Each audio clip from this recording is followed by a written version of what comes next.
जनवरी से दिसंबर 2023 तक पाकिस्तान की चीन को तिल के बीजों की बरामदात 290.66 मिलियन डॉलर से तजावज कर गईं, जो कि साल ब साल की बुनियाद पर 126.29% की नमू है। Journal administration of customs of China के मुताबिक चीन ने 2023 में पाकिस्तान से 1,66,682.987 टन तिल के बीज दरामद किए थे। यह हुजम के लिहाज से 96.13% इजाफे की नुमाइंदगी करता है, जो कि 290.66 मिलियन डॉलर बनता है, जबकि 2022 में 84,985.321 टन की मालियत 128.44 मिलियन डॉलर थी। 2023 के दौरान पाकिस्तान की चीन को बरामदात 3.459 बिलियन डॉलर से तजावज कर गईं, जो कि साल ब साल की बुनियाद पर 1.4% ज्यादा है। GACC के आदादोशुमार से पता चलता है कि 2023 में चीन ने दुनिया भर से तकरीबन 1.5 बिलियन डॉलर मालियत के 9,12,814.577 टन तिल के बीज दरामद किए थे। नाइजर 309.51 मिलियन डॉलर मालियत के 1,92,529.528 टन के साथ मुसलसल तीसरे साल चीन को तिल के बीज बरामद करने वाला सरे फहरिस्त मुल्क रहा। इसके बाद पाकिस्तान 290.66 मिलियन डॉलर और तंजानिया 239.83 मिलियन डॉलर के साथ तीसरे नंबर पर रहा। 2023 में पाकिस्तान ने जनवरी से दिसंबर तक चीन को तिल के बीजों की कुल बरामदात में तकरीबन 19% हिस्सा डाला। जो मेन इसकी वजह है वो जो पाकिस्तान और चाइना के दरमियान जो FTA फेज़ 2 में उन्होंने सेसमी सीड को इंक्लूड किया और उसकी फ्री ट्रेड एग्रीमेंट के तहत उन्होंने ज़ीरो ड्यूटी का जो स्टेप लिया, उसकी वजह से जो डिमांड है चाइना की वो फुलफिल हुई पाकिस्तान की सेसमी क्रॉप से। और पाकिस्तान की सेसमी क्रॉप जो है वो जिस मंथ ऑफ द ईयर में आती है, जिस तरह अगस्त टू सितंबर, तो उस टाइम पे दुनिया का कोई भी क्रॉप जो है वो अवेलेबल नहीं होता है। सबसे पहले तो ये कि चीन में फिलहाल तकरीबन 1.5 मिलियन टन तेल की सालाना मांग है, जिसमें से तकरीबन 1 मिलियन टन तेल दरामद किए जाते हैं। चीनी अवाम के मेयार जिंदगी में बेहतरी के आने के साथ मांग में अब भी इजाफा हो रहा है। दूसरा ये कि चीन की मकामी तौर पर पौधे लगाने की लागत बढ़ रही है, इसलिए मकामी सतह पर पौधे लगाने का रकबा कम हो रहा है, जिससे चीन को मजीद तेल दरामद करना पड़ेंगे। तीसरा पहलू ये है कि 2019 में चीन में पाकिस्तानी सफारत खाने के कमर्शियल ऑफिस और हमारी कंपनी ने मुश्तरका तौर पर चीनी कस्टम्स में पाकिस्तानी तेलों के दाखिले और जीरो टैरिफ को फरोग दिया। 2020 के बाद से चीनी मार्केट में पाकिस्तान और अफ्रीका से आने वाले तेलों में यकसा तौर पर मुसाबकत पाई जाती है। चौथी बात यह है कि 2022 से 2023 तक तेलों की कीमत में इजाफा होता रहा है, जिसने पाकिस्तानी काश्तकारों और बरामद कुनिंदगान को भी तेल काश्त करने और बरामद करने की भरपूर हौसला अफजाई की है।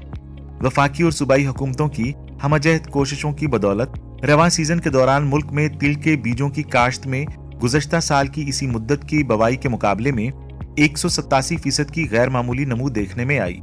तिलों की काश्त 3,99,493 हेक्टर से ज्यादा हुई, जबकि गुज़श्ता साल की इसी मुद्दत में 1,39,400 हेक्टर पर काश्त की गई थी।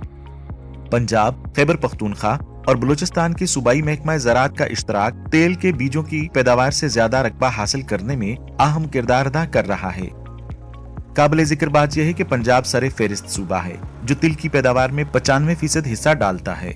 इसके बाद सिंध 2.1% और बलूचिस्तान 2.2% है। तिल की औसत पैदावार में 442 किलोग्राम फी हेक्टर से 750 किलोग्राम फी हेक्टर का 69% का खातिरखा इजाफा देखने में आया, जो तेल के बीज बढ़ाने के कौमी प्रोग्राम के तहत है।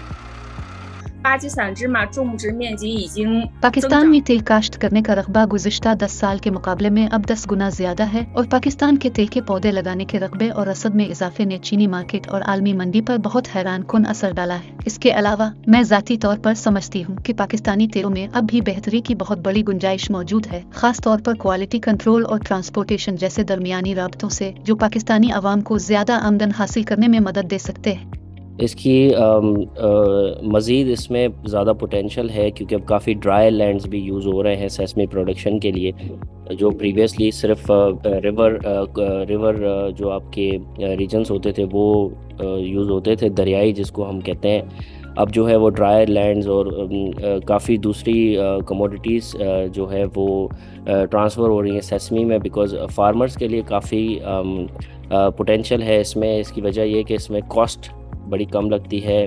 اس میں جو ہے وہ ویدر کا جو رول ہے وہ بہت ہی بینیفیشل ہے پاکستان کی کلائمیٹ کی وجہ سے. تو اس لیے اس میں اور مزید پروڈکشن کے چانسز ہیں، جو کہ لاسٹ ٹائم اگر ہم دیکھیں تو پروڈکشن اس کی ہوتی تھی 60,000 70,000 80,000 میٹرک ٹن، جو کہ بڑھ کے اب جو لاسٹ ایئر ہمیں جو نمبرز ملے ہیں وہ 225,000 میٹرک ٹنز تک ملے ہیں. 2020 میں 89.320 ملین ڈالر سے شروعات کرتے ہوئے ملک کی تلوں کی برآمدات میں تیزی سے اضافہ ہوا، جو 2023 میں 407 ملین ڈالر تک پہنچ گئی. اس بے مثال ترقی نے پاکستان کو تل برآمد کرنے والے بڑے ممالک میں 5ویں نمبر پر پہنچا دیا، جس میں 80% سے زیادہ برآمدات چین نے حاصل کی ہیں. جو کہ پریویسلی ہم چائنا میں دیکھتے تھے کہ تنزانیہ، نائجر، سوڈان، ایتھیوپیا جیسے ممالک سے آتی تھی، اور ٹرانزٹ ٹائم کا بڑا بینیفٹ ہے پاکستان اور چائنا کے درمیان. جو افریقہ سے شپمنٹس آتی تھی وہ 40-45 ڈیز کا ٹرانزٹ لے لیتی تھی، اور پلس جو ہے وہاں پہ لاجسٹکس کے ایشوز کی وجہ سے جو ہے وہ شپمنٹس ہمیشہ ڈیلے ہوتی تھی. پاکستان کی جو شپمنٹس ہیں وہ کوئکر شپمنٹس ہیں.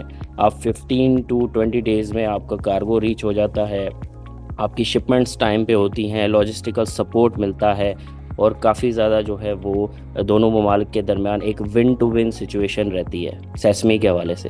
میں اگست 2023 میں پاکستان کے 2 اہم تل پیدا کرنے والے علاقوں پنجاب اور سندھ میں گئی تھی. میں نے کھیتوں سے فیکٹری تک کی مکمل پیداواری چین کا دورہ کیا. ذاتی طور پر میں سمجھتی ہوں کہ پاکستان اور چین sesame seed quality control, transportation, sesame seed processing کے ساتھ ساتھ عالمی تجارت اور مالیات میں تعاون کو مزید مضبوط کر سکتے ہیں.